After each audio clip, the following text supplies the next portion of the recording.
কেউ যদি নিয়ত করে আমি আগামী বছর হজ পালন করব, কিন্তু আগামী বছর আসার আগেই সে ব্যক্তি মারা গেল, এই অবস্থায় পরিবারের পক্ষ থেকে ওই মৃত ব্যক্তির জন্য কী করণীয়? হজ করার জন্য তিনি নিয়ত করেছেন, যদি তার সম্পদ থাকে সেখান থেকে তার পক্ষ থেকে বদ্যি হজ করাতে পারবে, যদি সম্পদ থাকে। আর যদি সম্পদ না থাকে তাহলে তার জন্য দোয়া করা ছাড়া আর কিছুই বাকি থাকবে না। জি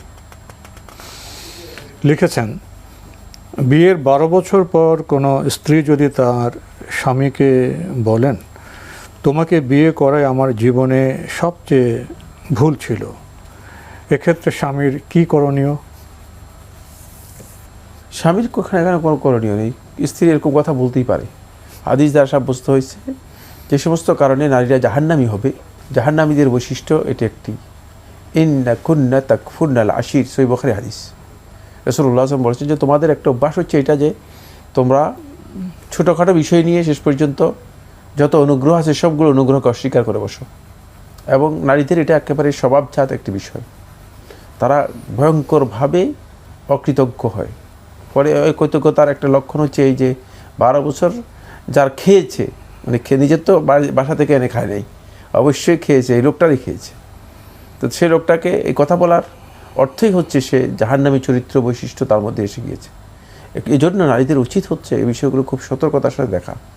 আপনি যদি একজনের বাসায় 10 দিনও খান তখন আপনার একটু কৃতজ্ঞতার সুর আসা দরকার, কিন্তু 12 বছর খেয়ে আপনি বলছেন যে তোমার সাথে বিয়ে বসাটাই আমার পুরো জীবনটাই বরবাদ হয়ে গেছে।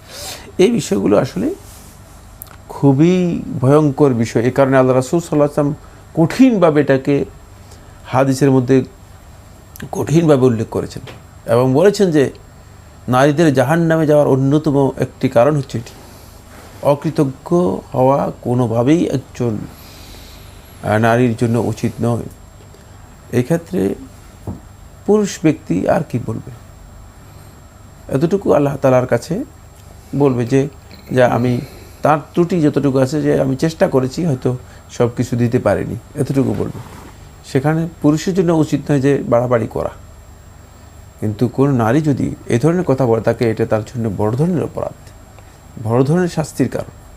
রাসূলুল্লাহ সাল্লাল্লাহু আলাইহি ওয়াসাল্লাম জাহান্নামের যে সমস্ত আসবাব উল্লেখ করেছে নারীদের জন্য আলাদাভাবে, তার মধ্যে এটি একটি।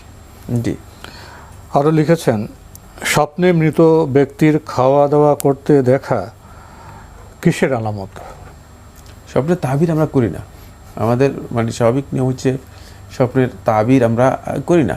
কিন্তু স্বপ্নে যদি কোনো ব্যক্তি দেখে যে মৃত ব্যক্তি খাওয়া দাওয়া করছে, এর আলামত হচ্ছে তাহলে সেই ব্যক্তি তার হয়তো কিছু অর্থ সম্পদ উপার্জন হবে, ভালো কিছু পেতে পারে।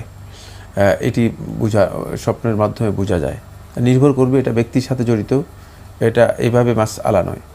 স্বপ্ন প্রত্যেকটি ব্যক্তিকে আলাদাভাবে যিনি স্বপ্নে তাবির করেন, মুআব্বির অথবা মুআউইল, তাউইল করে থাকেন, তার কাছে বলতে হবে, বললে তিনি সেটাকে কী করবেন ডিসাইড করে বলে দিতে পারবেন। বাকি আমরা স্বপ্নে তাবির করি না আমাদের এই প্রোগ্রামের মধ্যে। তারপরে যেহেতু আপনি এসে গিয়েছেন, প্রশ্ন করে দিয়েছেন, মাঝখানে আমরা উত্তরও দিয়ে দিলাম, কিন্তু এটা হয়তো এখানে প্রযোজ্য হতে পারে, নাও হতে পারে। জি।